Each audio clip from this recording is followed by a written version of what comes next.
Donc là, nous avons fait de... Waouh! Putain. What's up, ladies and gents? What's up, boys and girls? Welcome to all.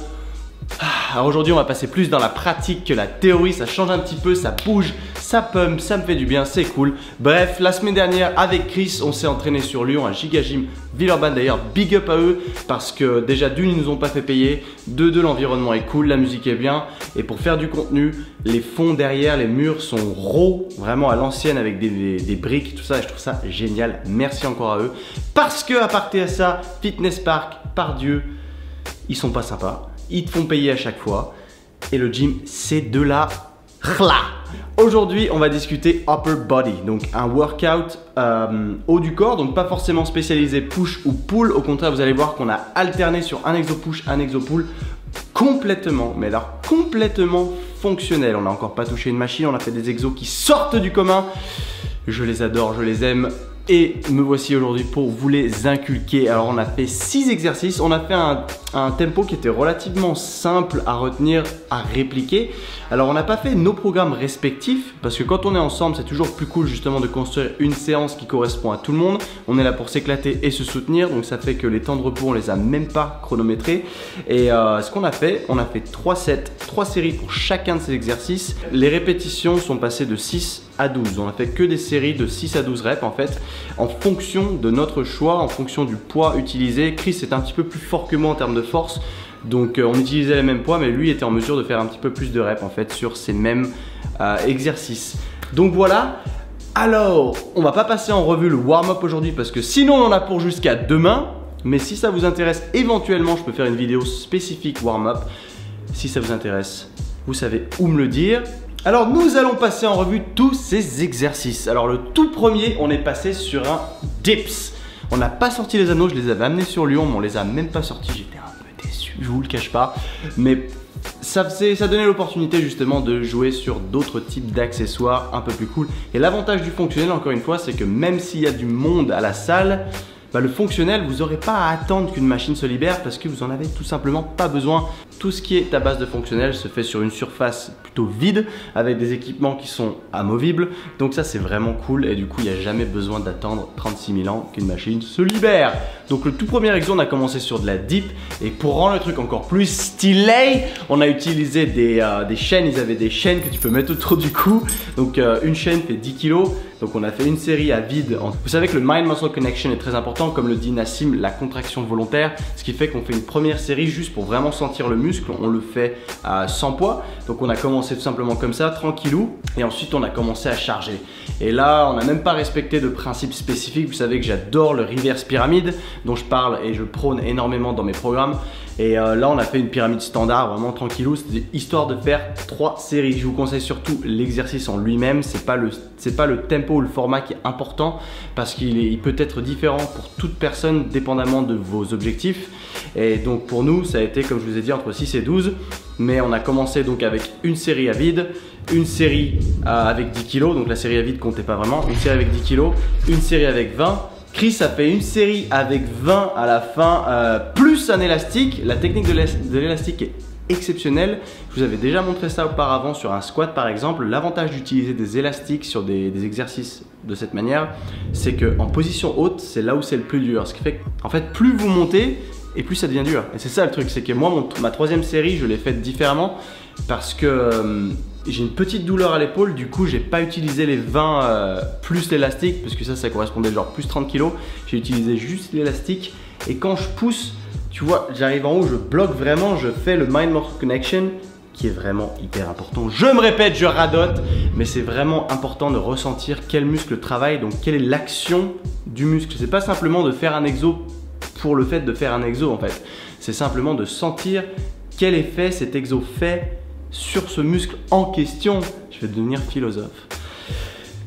Donc en tout cas celui-là je bloquais vraiment. J'étais en tension maximale et je redescendais doucement et je ressentais tout du long. Et ça c'est très important. C'était l'exercice numéro 1. Je vais les passer assez rapidement en revue parce qu'on en a fait 6. Encore une fois il y a des millions de formats différents pour tout type de séance. Si vous voulez faire une séance upper body, donc haut du corps, vous n'êtes pas obligé de forcément faire 6 exercices. On a décidé d'en faire 6. parce qu'on avait décidé d'en faire 6, mais tu peux très bien en faire 4 avec plus de séries. On voulait simplement de la diversité. Donc le deuxième, donc le premier exercice était un exercice de poussée polyarticulaire. Donc on a fait que du polyarticulaire encore une fois. Donc c'est vraiment le truc cool, c'est qu'à la fin des exos, on était épuisé parce qu'on a rien isolé en fait. Deuxième exercice, on est parti sur de la traction en L-sit. Donc je t'avoue que ce workout est un petit peu plus avancé que certains que j'ai pu partager par le passé. Mais je trouve ça cool de mettre plusieurs niveaux. Donc j'en referai avec des exercices un petit peu plus accessibles. Mais là, c'est pour vous montrer surtout ce qui est possible. Parce que les possibilités en fonctionnel sont juste infinies. Et c'est ça qui fait la beauté de ce sport.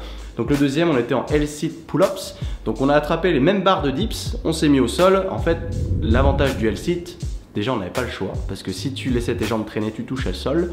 Donc de là, pareil, mind-muscle connection. Donc on passe sur un mouvement de tirage polyarticulaire qui lui focalise beaucoup plus sur le dos et sur les biceps. Donc pareil, all the way down. Souvenez-vous bien comment je vous ai montré pour faire les pull-ups, tout ce qui est traction. Il y a une rétraction scapulaire en premier lieu qui permet d'engager le dos et de garder le dos engagé. Ensuite on monte, on squeeze, on descend, mais on garde toujours cette rétraction scapulaire. Ce qui fait que même en position basse, vous n'êtes pas complètement à ce niveau-là, vous êtes engagé. Souvenez-vous de ça parce que c'est hyper important et ça vous permettra de faire plus de reps et en plus de ça de maîtriser l'exercice via le Mind Muscle Connection. Exercice numéro 3. Alors le troisième exercice, là on rentre dans du concret et du très peu commun, quelque chose que j'ai appris d'une source américaine qui consiste à jouer avec des kettlebells. Donc ça je le vois pas assez ou alors que dans le crossfit. Et la kettlebell n'est pas réservée au crossfit, on peut aussi s'en servir.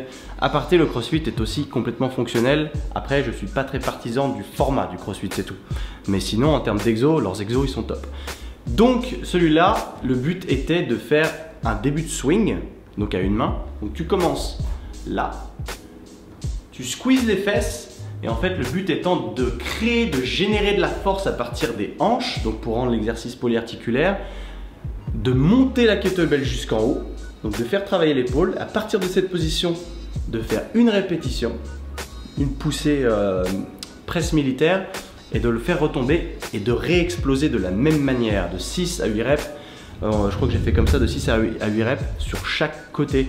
Et celui-là déjà fait monter un petit peu le cœur parce qu'il fait bouger pas mal et il fait bouger un poids qui est relativement lourd avec un petit peu de vitesse en fait. Donc ça demande un contrôle supérieur. Après tu peux le faire avec plus léger automatiquement.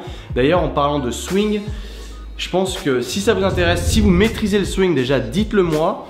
Je veux bien que vous me taguiez d'ailleurs sur vos swings sur Instagram ou quoi pour que je puisse checker la forme parce que pour être complètement honnête, en France, 90% des personnes que je vois faire du swing, du kettlebell swing, le font mal.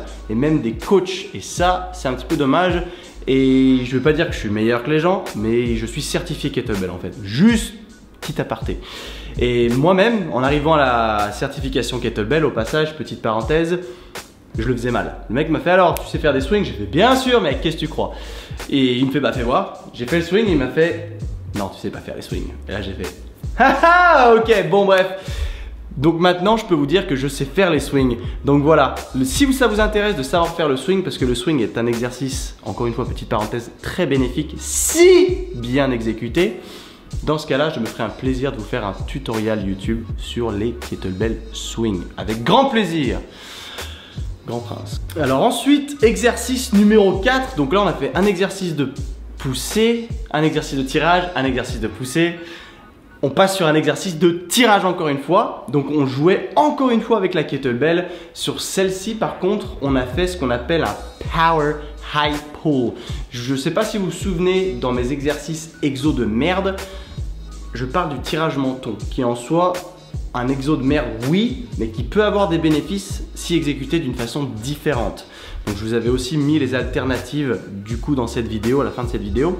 On a fait un power high pull donc avec un kettlebell, le tout consistant à prendre un seul côté, déjà d'avoir une amplitude bien plus libre par rapport à une barre, parce que là le problème il était, encore une fois je vais pas vous refaire la vidéo exo de merde parce que sinon on va y passer la journée.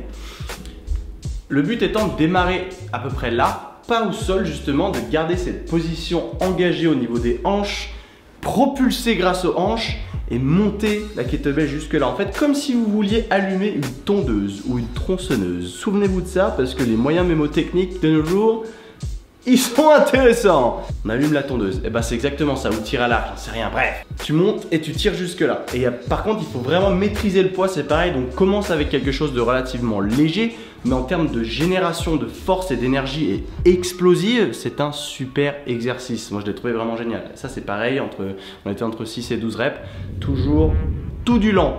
En fait, notre temps de repos, pour être honnête, c'était l'autre personne. Le fait de bosser avec un collègue, des fois, t'as pas besoin de chronométrer parce que tu fais ton exo, tu termines ton set avec tes deux côtés, ton collègue commence à le faire, une fois qu'il a terminé, bah, tu reprends en fait. Donc c'est lui ton temps de repos. Et au final, ça l'a super bien fait.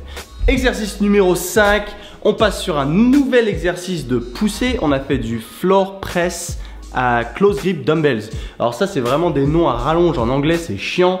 Et s'il y avait un nom plus simple, je vous l'aurais donné.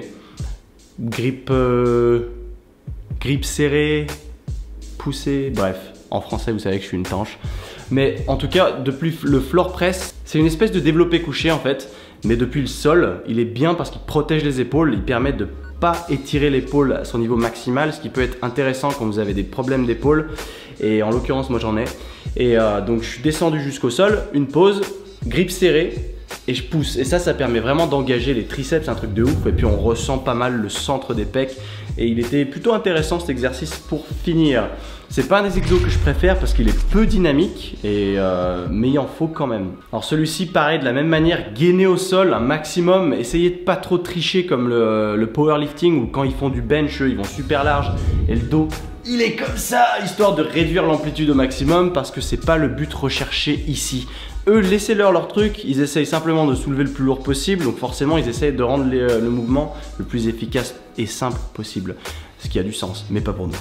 Donc voilà, ça fait 5 exercices. Le 6e et dernier tant attendu, mes Renegades. Les Renegades, les gars, celui-là, si vous ne le faites pas encore, il vous le faut absolument. Renegade Rows. Alors je l'ai rendu un petit peu plus simple parce qu'on a mis un maintien sur, le deuxième bras. Renegade Rows, pour ceux qui ne connaissent pas, c'est en position de planche, en position même de pompe je dirais, avec des haltères sous les mains. Et ce qu'on a fait là, c'est qu'on a enlevé une haltère, on a mis un support fixe au sol, à savoir ta main. Et de l'autre côté, eh ben on tire, on fait du tirage en fait, une espèce de tirage. Je crois qu'il l'appelle le tirage tronçonneuse d'ailleurs, un truc du genre celui-là. Ah non, tirage lumberjack. Comment on dit? Bûcheron. Tirage bûcheron. Voilà celui-là, ça réplique le tirage bûcheron, mais du coup de façon différente. Parce que tu es complètement gainé, t'es pas debout, plié en deux. Là t'es gainé complètement, donc c'est hyper chaud au niveau gainage. Donc ça pareil, je t'encourage vivement à le faire, de l'essayer avec des poids plus légers bien entendu. Donc ça fait 6 exercices ultra fonctionnels que je t'invite vivement à essayer. Même si les poids sont plus légers, je t'invite juste à les essayer, déjà c'est pas mal. Et après, tu sais que plus tu vas monter en poids, plus tu vas maîtriser, plus tu vas être en mesure de monter en poids, plus ton gainage va être bon, plus tu vas devenir un athlète de top niveau. Donc si tu souhaites essayer ces 6 exercices, et je te le souhaite vivement, ce serait avec grand plaisir que je te donnerai mon opinion sur ta technique, soit en me taguant en story sur Instagram. Par contre, souviens-toi que ça ne reste que 24 heures. Mais alors, ce que je t'incite à faire, c'est d'intégrer mon groupe privé Facebook si tu ne l'as pas encore fait, qui s'appelle Fitness Community des Frenchies. Et à partir de là, tu peux poster ton post. Je pourrais te donner mon opinion là-dessus. La vidéo sera en référence pour tout le monde parce qu'elle restera là tout le temps et pas que 24 heures. Et tous les autres membres y auront aussi accès et pourront te donner eux aussi leurs opinions et pourront même t'aider dans ton évolution. Et ça, c'est génial parce que si moi, je suis un petit peu occupé et que j'ai pas vraiment le temps de m'en charger, bah, quelqu'un d'autre du groupe pourra participer et ça fera un cerveau commun justement pour tous s'entraider. Et ça, je trouve ça exceptionnel. Sinon, si tu débutes toi aussi dans le milieu du fonctionnel, je t'invite à rejoindre ma formation gratuite justement qui te donne plus d'informations à ce sujet-là. Tu trouveras le lien dans la description. Ok boys and girls, c'était Giga Gym Villeurbanne. Moi je vous laisse. Là, c'est tout pour moi aujourd'hui. On vous souhaite bonne chance si vous voulez compléter ce workout. Chris était là, il est content. Tout ben, allez, peace.